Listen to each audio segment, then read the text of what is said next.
pessoal do Gabaritano, satisfação enorme, prazer inenarrável estar aqui para mais uma gravação, para um tema muito importante. Mais uma vez, um tema que deveras importante para qualquer banca, né? Acredito que não tem banca que exista esse tema, né? Mas gravando aí pessoal CESP, né? E que pode ser também utilizado pela FCC, para outros bancos Cisne Rio, mas especialmente aí carreiras policiais, né? Um tema que tem muito a ver também com a atividade policial, que são os crimes de fronteira.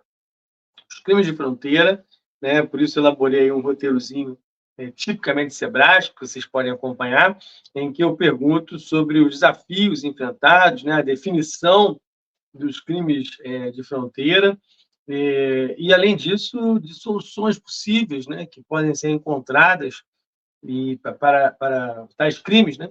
Então, a definição, assim, o nosso roteiro de redação, você tem o espelho, né? O comando, né? Chamo de comando, que foi brilhantemente feito pela equipe de atualidade, mas que vai ser corrigido pela brilhante equipe de português, tenho certeza disso. Mas, realmente, esse é um tema trazido por mim, tá certo? Com autorização, evidentemente, da nossa líder máxima, Lilian Furtado, professora Lilian Furtado.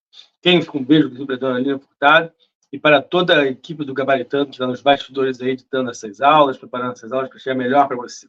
Ok? Saudações.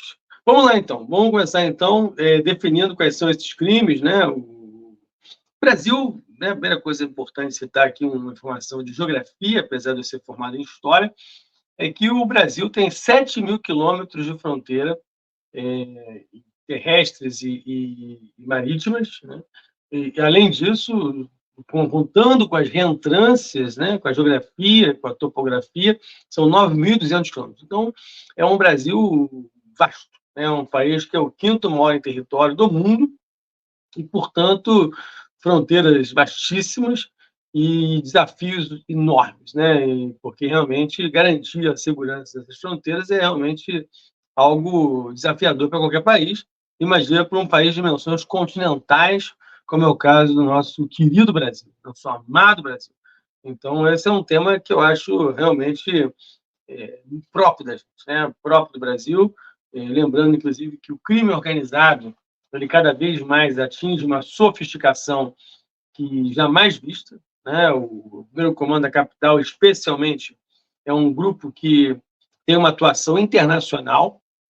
Matérias recentes saindo dos jornais dizendo que o PCC hoje não exporta quilos de drogas, mas exporta toneladas, com contato com máfias do mundo inteiro. Inclusive, há quem diga que o PCC deixou de ser um mero crime organizado, um grupo organizado, para ser uma máfia, né? São atividades mafiosas, ligações com grupos mafiosos como da Sérvia, como da Itália, da Rússia, e, portanto, um desafio ainda maior para o Estado brasileiro. Então, vamos tratar desse assunto com toda a seriedade que ele merece. Tá certo? Vamos lá, então. Deixa eu mostrar aqui alguns slides para os senhores, mas antes eu só me diminuir, né? Crimes de fronteira.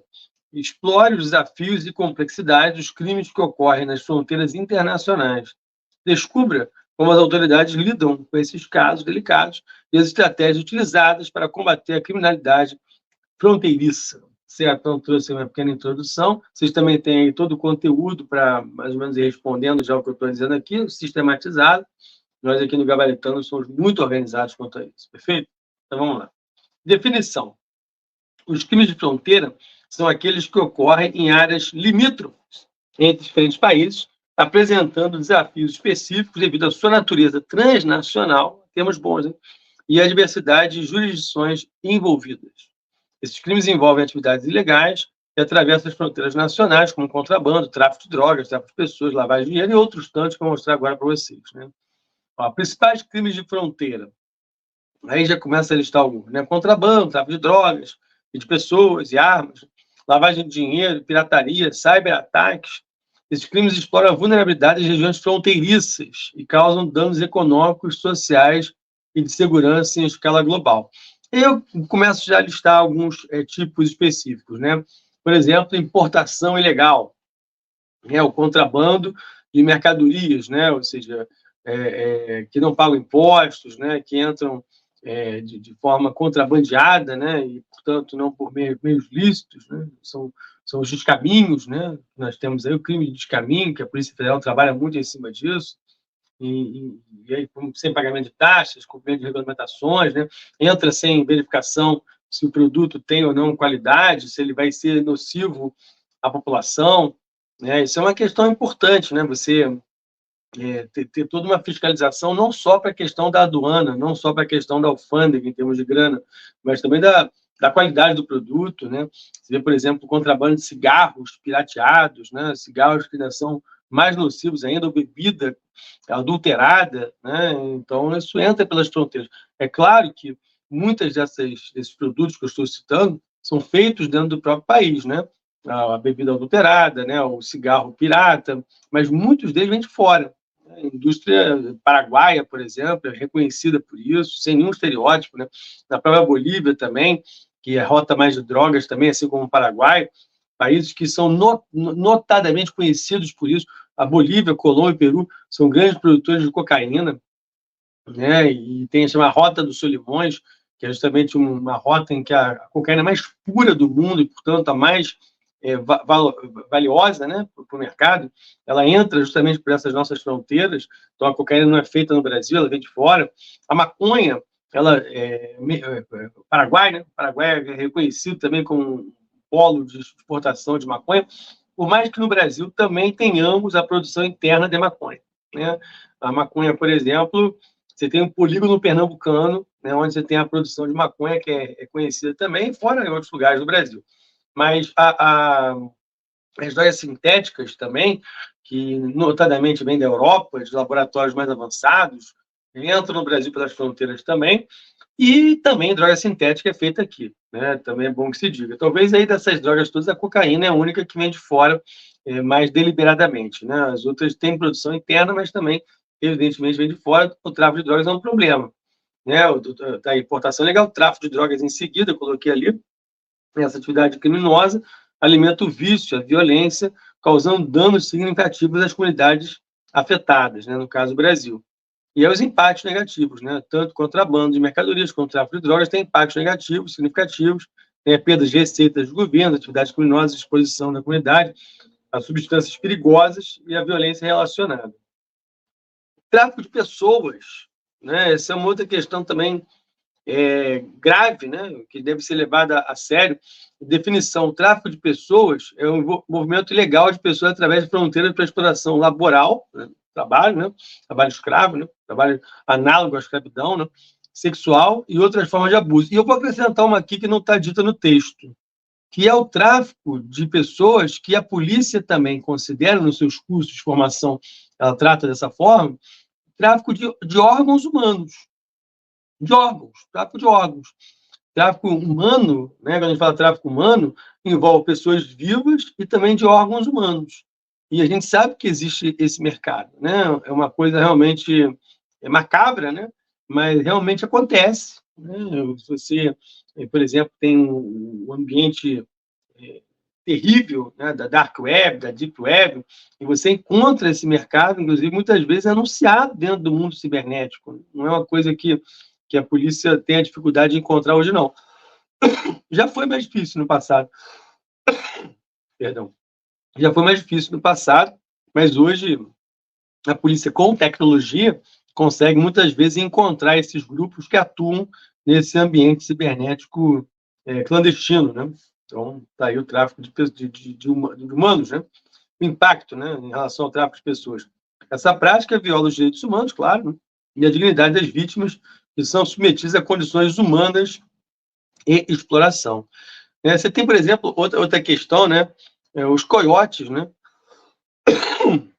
Os coiotes são os traficantes profissionais que trabalham justamente com o contrabando de pessoas que muitas vezes de forma consentida tentam a vida, por exemplo, nos Estados Unidos, né? Tentam fugir para outros países. Então, assim, nem é o caso exatamente da fronteira brasileira, né? Mas sim coiotes brasileiros que atuam aqui no Brasil. Ficou durante muito tempo conhecida a cidade mineira de Governador Valadares como um local de de organizações criminosas, né, especializadas em tráfico de pessoas, que tentam migrar para os Estados Unidos, usando todo tipo de passaporte falso, né, e de ilegalidade. Então, isso também não deixa de ser um problema do Brasil, né, porque quantos brasileiros tentam a vida legal fora do Brasil, especialmente nos Estados Unidos, onde as oportunidades são supostamente maiores, né? Beleza? Deixa eu ver aqui. E o combate é isso. O combate ao tráfico de pessoas requer cooperação internacional, esforços coordenados em diferentes países e agências, claro. Outra questão aqui, tráfico, transporte ilegal, armas, por exemplo. Né? Então, você tem toda uma questão envolvendo o tráfico de armas. E que, inclusive, né, outra questão, o Brasil hoje, se tem um crime organizado, fortissimamente armado, que tem condições até melhores, né, tecnologicamente falando, do que as próprias polícias, né, os agentes públicos, porque muitas dessas armas não são feitas no Brasil. Não são feitas no Brasil, são armas que vêm de fora. Por isso que muitas vezes, quando a gente vai discutir a questão do tráfico, por exemplo, e em turmas que eu dou aula presencialmente também com a galera da polícia, né, turma da Polícia Federal, sempre comento isso. A questão é que o combate à favela, o combate ao morro, né, ao traficante que opera a partir da favela, da periferia, depende do lugar do Brasil, tem termos diferentes, ele requer uma visão maior de que isso não é só a favela. Ali é gelo, né? Porque não é produzido ali no morro. A coisa vem de fora. Vem dessas fronteiras porosas, né, e que muitas vezes são um dos grandes desafios que eu vou até apontar, é a questão da corrupção, né, da corrupção deliberada de agentes públicos, né, de figuras que teriam que ter o papel de controlar essa entrada e, pelo contrário, facilitam, porque as armas vêm de fora. Né? Quando você fala sobre isso, eu até falo também de uma questão que é o seguinte: muita pessoa fala, o tráfico, o traficante, o traficante, claro, é um problema, um problema grave, mas muitas vezes quem financia isso é o empresário. É um empresário que nem nem tem as mãos sujas de sangue, né? Ele simplesmente coloca dinheiro no negócio, ele tem um retorno financeiro absurdo, ele não quer saber o que está rolando, quer dizer, sabe o que está acontecendo, mas ele não se envolve diretamente. Então, a corrupção, os recursos ilícitos, os recursos legais, o contrabando de dinheiro, a lavagem de dinheiro, também é um grave problema. Talvez um dos maiores até, né, do que propriamente combater o tráfico, porque você vê policiais morrendo, né, o tempo todo incursões em favelas, né, onde pessoas que são inocentes morrem, além dos traficantes que também vão morrer, né, mas a preocupação é o agente do Estado. Né, a gente fala que, por exemplo, o Brasil é o país que mais mata, mas é o Brasil o país que mais morre. Falando de policiais, né, falando de militares. Então, a ideia de você ter fronteiras mais seguras, certamente você vai tornar a vida de um agente público nosso, um agente de Estado, policial, também uma vida mais digna, mais segura para a sua atividade em si. Não é ficar, né, como o traficante é bonzinho. Não, não é esse discurso que eu estou trazendo, não. Eu estou dizendo que enxugar gelo, né? Você combater simplesmente a favela é matar 10, vão surgir mais 20 e o problema continua igual. É não encarar com a inteligência, inclusive inteligência em duplo sentido. Inteligência e espionagem, né? Contra-informação, sem investimentos em tecnologia para isso. Já estou falando de possíveis soluções, né? Enfim, vamos passar aqui. A lavagem de dinheiro, outro crime, né, de fronteira. A lavagem de dinheiro é um processo de ocultação da origem do dinheiro obtido ilegalmente através das fronteiras. O dinheiro é introduzido no sistema financeiro legítimo para que pareça ter sido adquirido de forma legal. Essa é a famosa lavagem de dinheiro. Né? É o dinheiro que vem de origem ilícita e torna-se lícito em algum momento. Né? Seja através de um negócio aberto, né? Um posto de gasolina, oficina, né? Mil formas de lavar dinheiro. Os impactos da lavagem de dinheiro facilita a continuação de atividades criminosas, permite que os lucros sejam utilizados sem levantar suspeitas, enfraquece a economia e a estabilidade financeira, financia tráfico de drogas e terrorismo, crime de fronteira, né? E, além disso, desafios. Combater a lavagem de dinheiro é um desafio complexo devido à natureza transfronteiriça desses crimes. A cooperação internacional limitada, a corrupção institucional, a falta de recursos, tudo isso são problemas, né? São desafios que devem ser encarados. Né?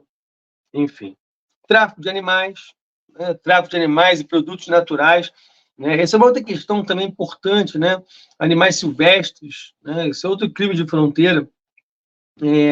São aves, são mamíferos, são todos, enfim, todo tipo de animal que é levado vivo ou morto, né? Muitas vezes também há colecionadores e caçadores que querem, né, carcaça de animal, né?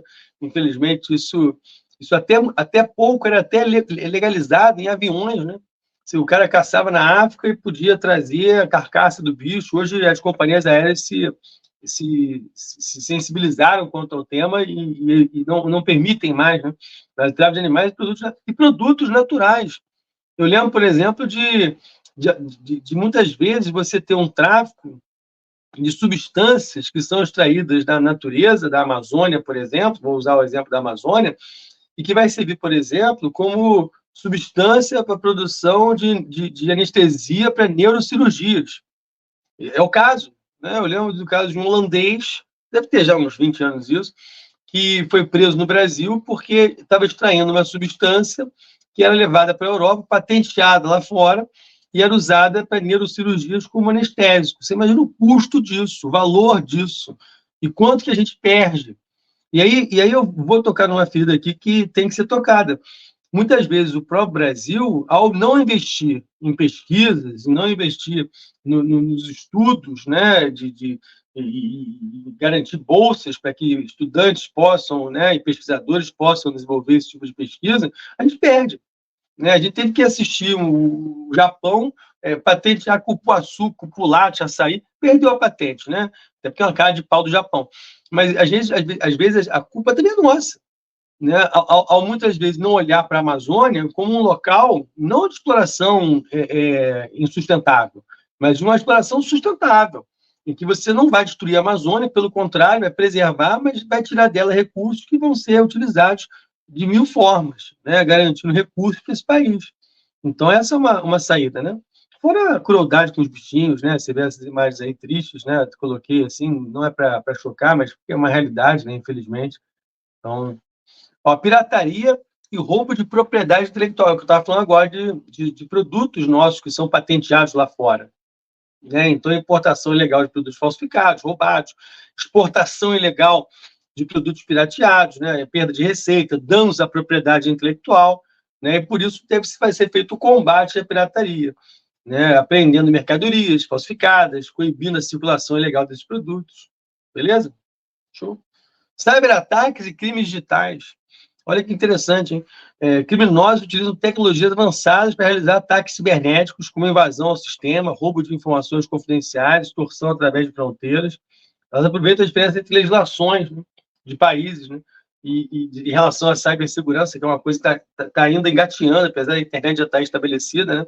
E aí há países que têm uma lei, outros que não têm, então eles usam esse tipo de dubiedade, né, de duplicidade, muitas vezes, provocam fraudes digitais, né? Crimes digitais também incluem fraudes como roubo de identidade, golpes financeiros, se espalham facilmente através das fronteiras. Esses crimes tiram proveito da facilidade de comunicação. Então, por isso, uma solução é o entendimento entre os países, é um acordo entre os países. Os países possam ter legislações próximas ou cooperações estabelecidas, né? E muitas vezes não tenham. Na folha que eu dei para vocês aí do conteúdo, né, eu relaciono até melhor essas questões aí de como é que você pode solucionar. Contrabando cultural, tráfico ilegal de artefatos. Esse é o Manto Tupinambá, que a Dinamarca, né, acabou de devolver ao Brasil depois de uma briga histórica, porque são levadas pelas fronteiras brasileiras, né, artefatos dos nossos grupos indígenas, né, dos povos originários da terra, né, e não só dos indígenas, mas de outras comunidades que são levados, e há uma perda do patrimônio cultural, né, o comércio ilegal de itens culturalmente valiosos, e que nos privam justamente de ter aqui nos nossos museus, né, sempre lembrar a nossa origem, né, da melhor forma possível, impacto na identidade cultural. O Brasil perde a sua identidade. Esse exemplo do Manto do Pinambá talvez seja o que melhor define essa ideia de um contrabando cultural, né? E aí você tem algumas soluções, né? Aqui alguns desafios, né? Múltiplas jurisdições, né? Cooperação internacional que é limitada, uma corrupção institucionalizada, né, generalizada, né, de funcionários públicos, né, isso é uma grande questão, que nas fronteiras a fiscalização muitas vezes é menor, e isso acaba estimulando muitas vezes a corrupção, a falta de grana, a falta de recursos, né? Você vê, por exemplo, concurso para a Polícia Federal. Quantos policiais federais nós necessitamos ainda, ou rodoviários federais, para as fronteiras brasileiras? Como eu disse, né, o desafio da topografia, o desafio da geografia. O Brasil é um país enorme, ou seja, o quantitativo, né, assim, a quantidade hoje de policiais é muito, muito, muito pouco, perto do que a gente necessita. Está muito realmente distante dos nossos desafios encontrados.